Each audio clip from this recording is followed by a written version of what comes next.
Good morning from WKYT News. I'm Bill Bryant, and we welcome you to Kentucky Newsmakers. Hope you're enjoying your weekend. Today, some of our continuing coverage of Kentucky's 2019 campaign. The primary coming up May 21st. Democratic candidate for governor Rocky Adkins is here. Adkins is the Democratic leader in the State House of Representatives, where he has served since the mid-1980s. Some observers say Adkins stands a good chance in the fall if he can win the Democratic primary.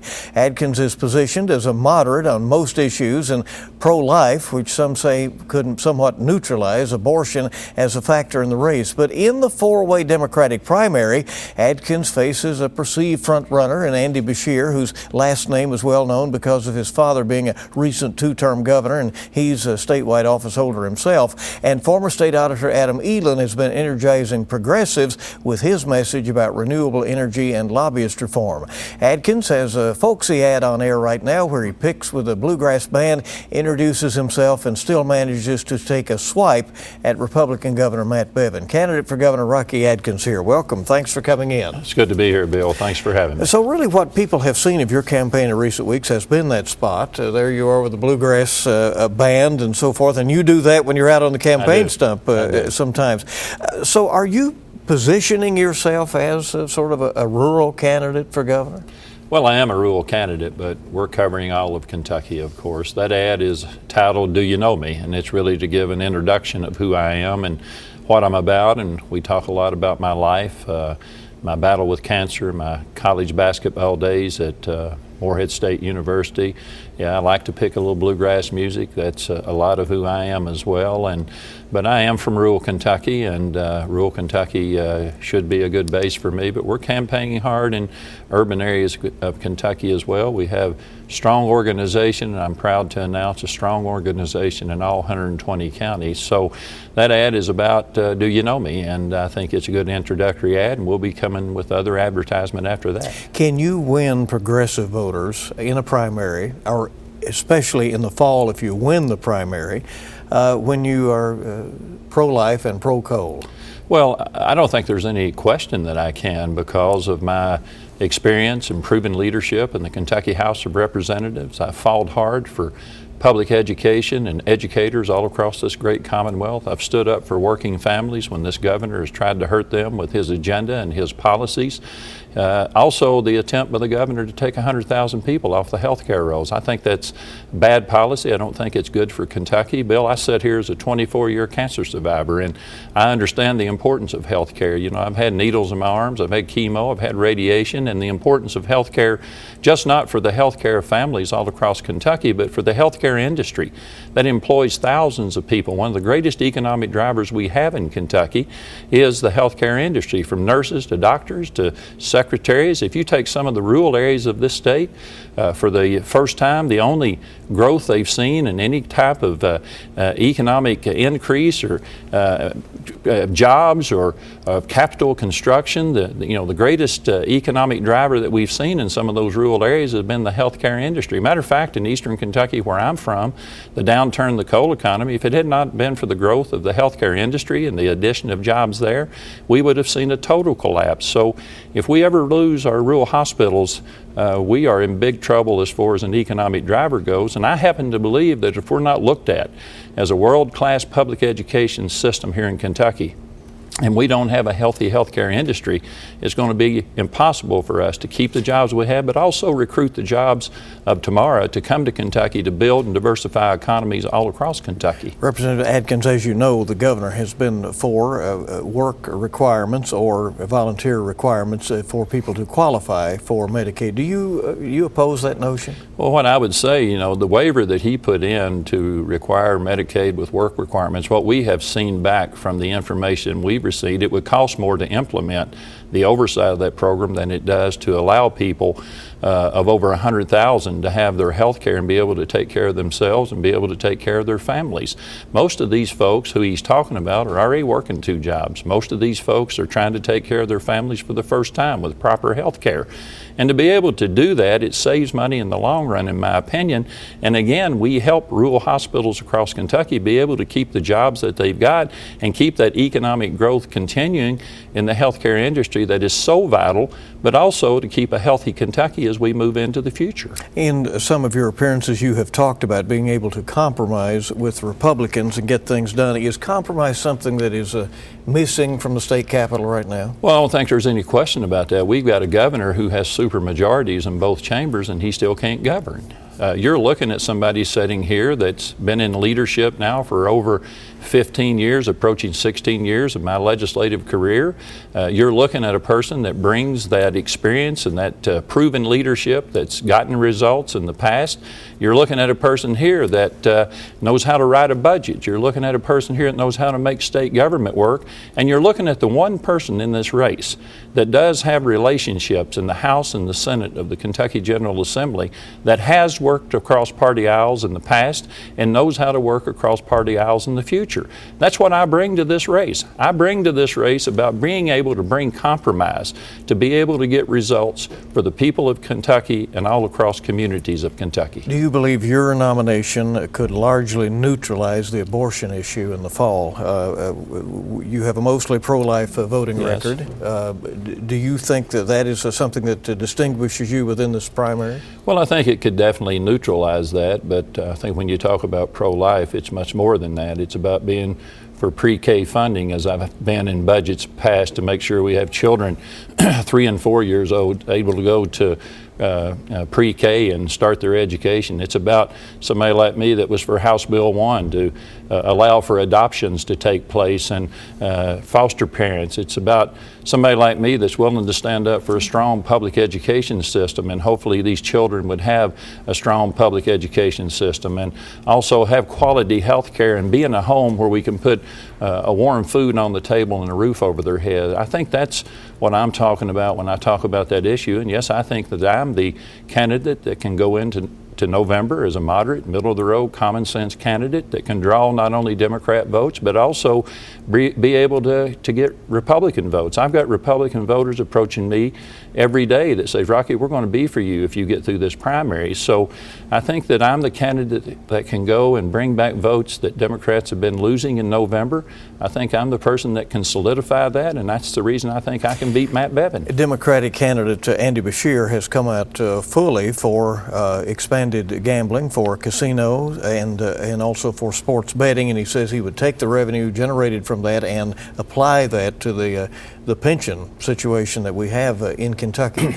You have indicated that you've been for it before, you have voted for that, but you're not sure that would move through the legislature. Well, I'm just being realistic with the people of Kentucky, Bill. That issue has been on the table for a long, long time. It should have passed 10, 12 years ago. But the proposal he is making is a proposal that can't pass the Kentucky General Assembly. We have supermajorities in both chambers of Republicans. They've refused to pass it. Even when we passed it through the House, when we controlled it as Democrats, it went to the Republican Senate, and they killed that measure. All I'm saying, that's fine of that streamline of money that would be produced to go help take care of the pensions. That's fine. But here, let's be realistic.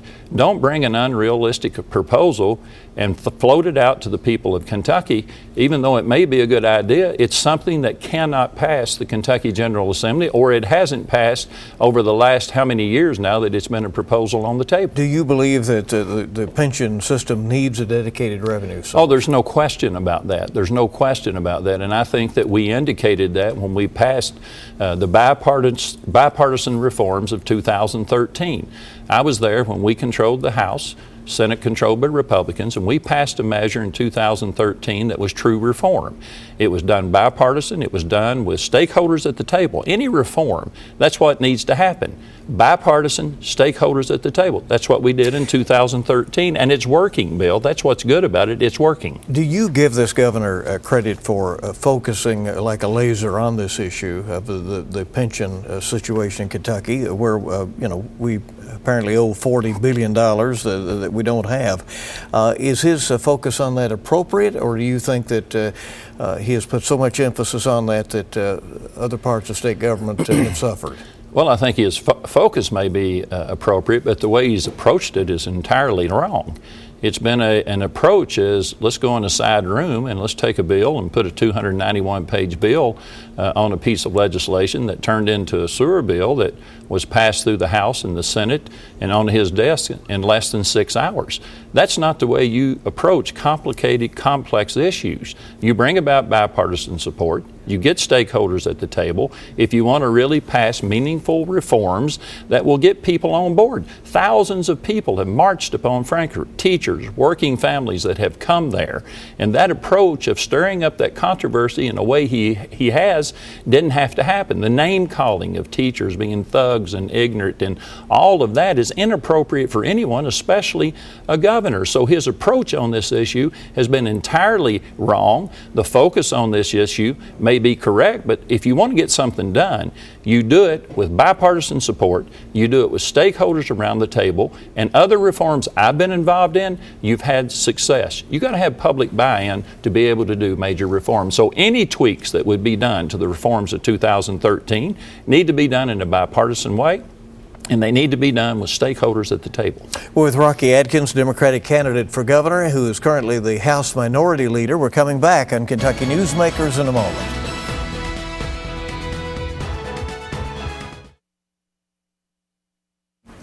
Welcome back to WKYT's Kentucky Newsmakers. Our remaining minutes here with Rocky Adkins, candidate for governor on the Democratic side in a three-way primary that is coming up. Where do you see yourself positioned for that primary now less than a month away? Well, I feel really good about where we are right now. You know, I'm an old point guard, Bill, and you can kind of sense momentum. You got to feel for the game, and I really feel good about where we are right now. We've started our media on TV, and we're starting to get really good feedback from that. Our fundraising has gone really, really well, and again, I'm really encouraged by our strong organization that we have in all 120 counties. It's all about turnout. It's all about getting folks out to vote, and you know, the reception that I'm receiving when I'm out in public is really overwhelming. Of people say, Rocky, we're going to be for you. You're the guy that can win in November. You're the guy that can beat Matt Bevin. You're the moderate, common sense, middle of the road guy in this race. We're going to be for you. Governor Bevin has already tried out a couple of lines on you, you know, saying that you have been in the legislature since the 1980s.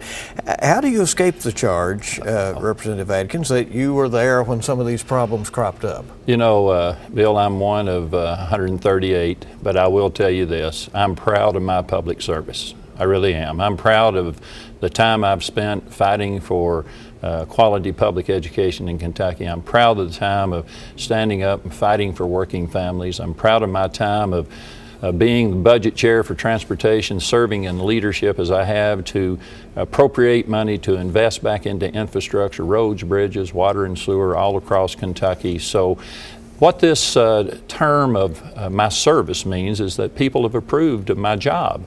And that's the reason I'm the most qualified person to be governor. I have been tested and tried.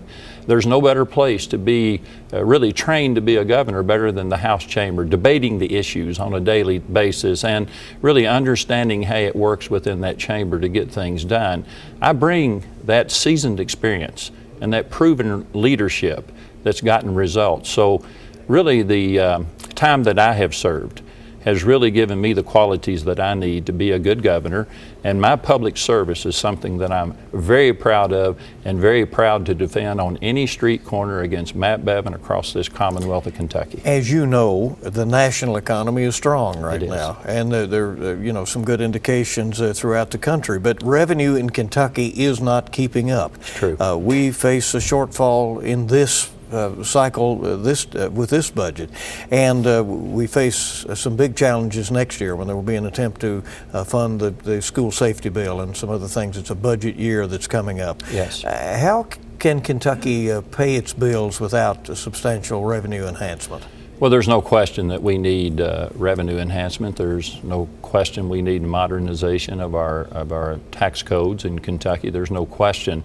But I'd say one place that we can start is that we need to look at the $13 billion of tax loopholes and exemptions in Kentucky, which is $2 billion more than our entire general fund budget.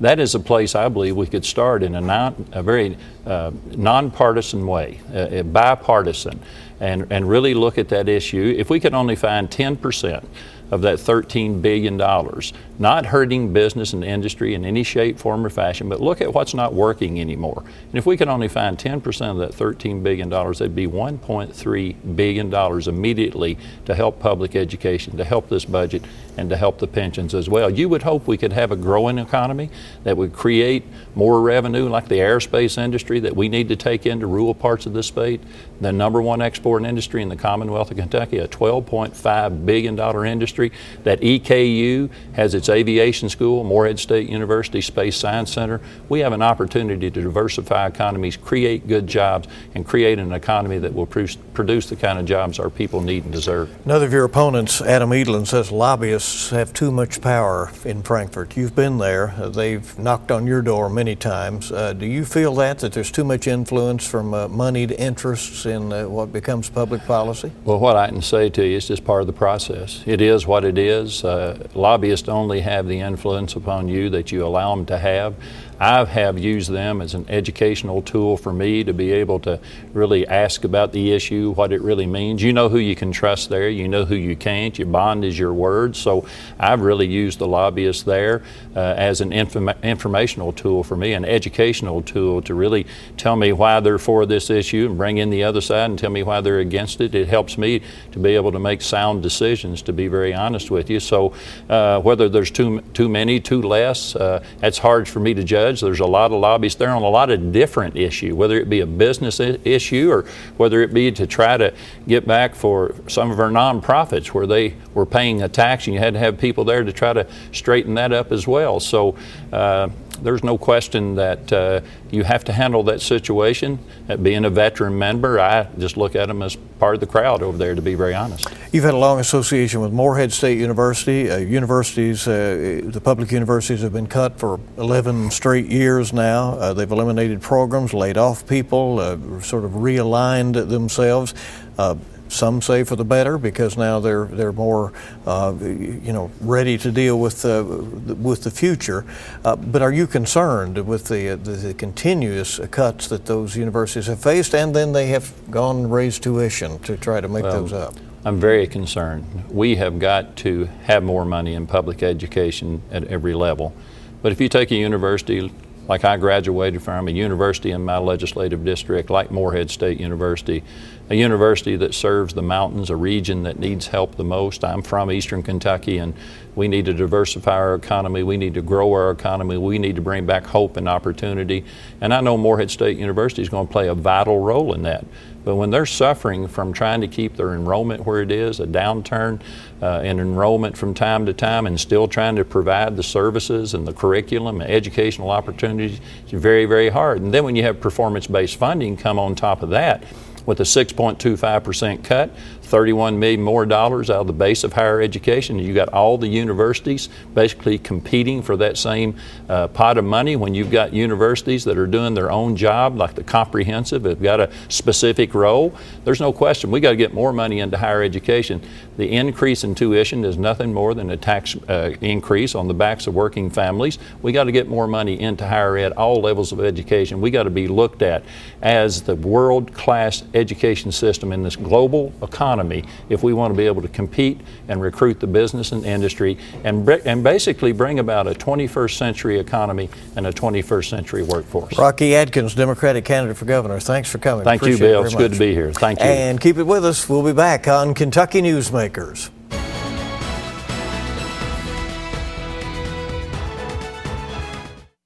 Welcome back to Kentucky Newsmakers. May is Older Americans Month, and Jeff Rubin is here to talk about that. He's a community activist who pushes for inclusion and collaboration among the generations. He's also taking note of the many responsibilities that grandparents are taking on these days. Jeff, it's good to see you. Thanks for being here. Thank you for having me. So this applies to all of us. We're all getting older. Oh, absolutely. And you have encouraged people to engage at every age. Yes. And yet we have issues right now, right?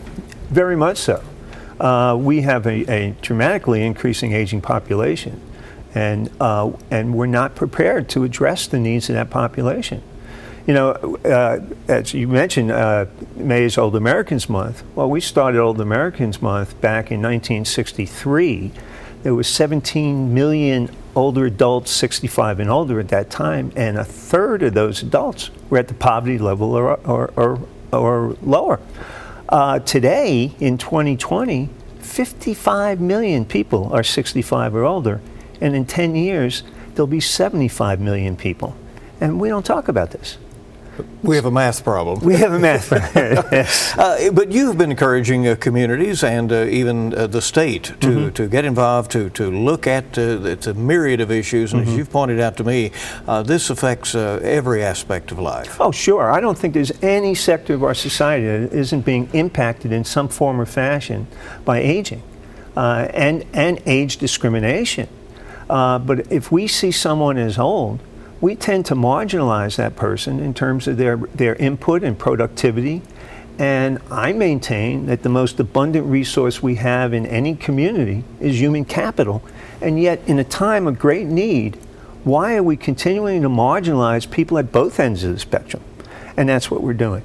So throwing away wisdom, as you say in this book you have called Wisdom of Age, yes. that is out there and available for folks to pick up, and there's a screenshot of it, goes into that and talks about the perceptions of one generation to another, and we can do much better. Yes, absolutely.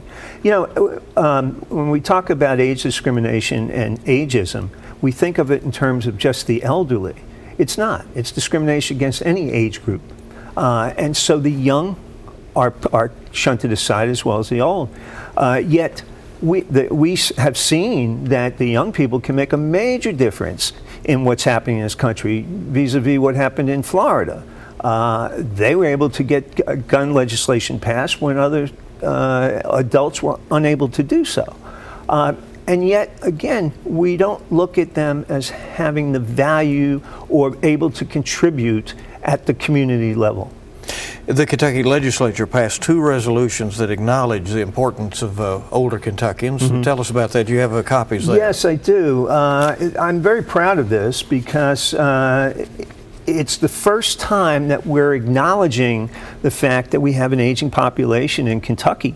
This one resolution says that we would like Kentucky to move towards becoming an age-friendly Kentucky, which age-friendly is part of a worldwide movement to make communities more age-ready and age-relevant. The second one was to address substance abuse among older populations. Yeah, what's little known is that we have a crisis situation in Appalachia among older adults who are addicted to substance abuse issues. And we're not talking about it. We think only in terms of young people as being addicted. And if we only think in terms of young people, we're missing out on 78 million boomers who are from an era when drugs were not foreign to them. What can communities do better in Kentucky to address the myriad of age-related issues?